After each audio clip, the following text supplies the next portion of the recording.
वो डीएसपी जिसने सालों तक कानपुर की गलियों में कानून का राज चलाया, पर आज उसी के घर से निकला है 100 करोड़ का साम्राज्य। 100 करोड़ की अवैध संपत्ति, कानून का रखवाला या माफिया का भागीदार। डीएसपी ऋषिकांत शुक्ला का काला साम्राज्य 10 साल की नौकरी में ऐसा क्या कर लिया कि घर सोने से भर गया कि एसआईटी तक हिल गई। इस अफसर की काली कमाई देखकर कहानी है उत्तर प्रदेश के कानपुर की, जहां डीएसपी ऋषिकांत शुक्ला ने लगभग एक दशक तक दरोगा के तौर पर काम किया। कानपुर नगर 1998 से 2009 तक तैनाती, 1998 से 2006 और फिर 2006 से 2009 तक वो वही वर्दी थी, वही शहर था, बस रिश्ता बदल गया था।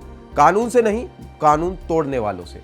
उसी दौरान कानपुर के चर्चित वकील अखिलेश दुबे से बढ़ी नजदीकियां और यहीं से शुरू हुआ पावर और प्रॉपर्टी का खेल। डीएसपी शुक्ला और वकील अखिलेश दुबे, इन दोनों ने मिलकर किया करोड़ों का नेटवर्क। आरोप है कि दोनों ने मिलकर फर्जी मुकदमे बनाए, जमीनों पर कब्जा किया और करोड़ों रुपए की वसूली की।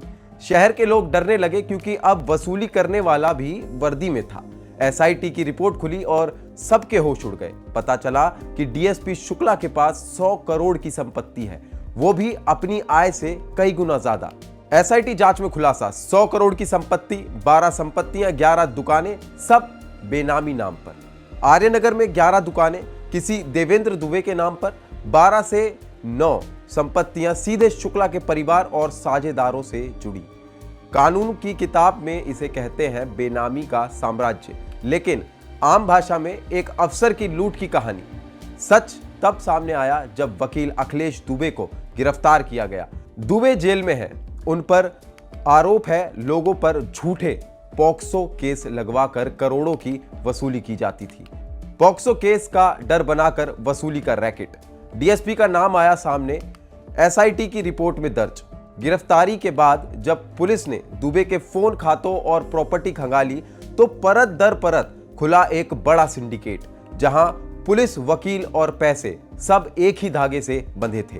अब मामला एडीजी तक पहुंच चुका है। डीजीपी की रिपोर्ट भेजी गई है विजिलेंस जांच की सिफारिश के साथ। डीएसपी ऋषिकांत शुक्ला को सस्पेंड कर दिया गया है, पर सवाल यही, क्या जांच में सिस्टम की सफाई होगी या फिर ये किसी फाइल में दब जाएगा।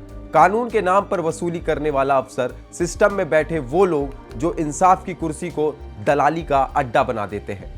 जब वर्दी की जेब में न्याय नहीं, लालच होता है।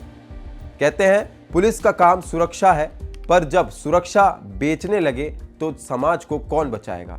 डीएसपी ऋषिकांत शुक्ला की कहानी शायद एक केस है, पर यह एक सवाल भी है, क्या कानून के भीतर बैठे अपराधी देश के सबसे खतरनाक अपराधी नहीं है।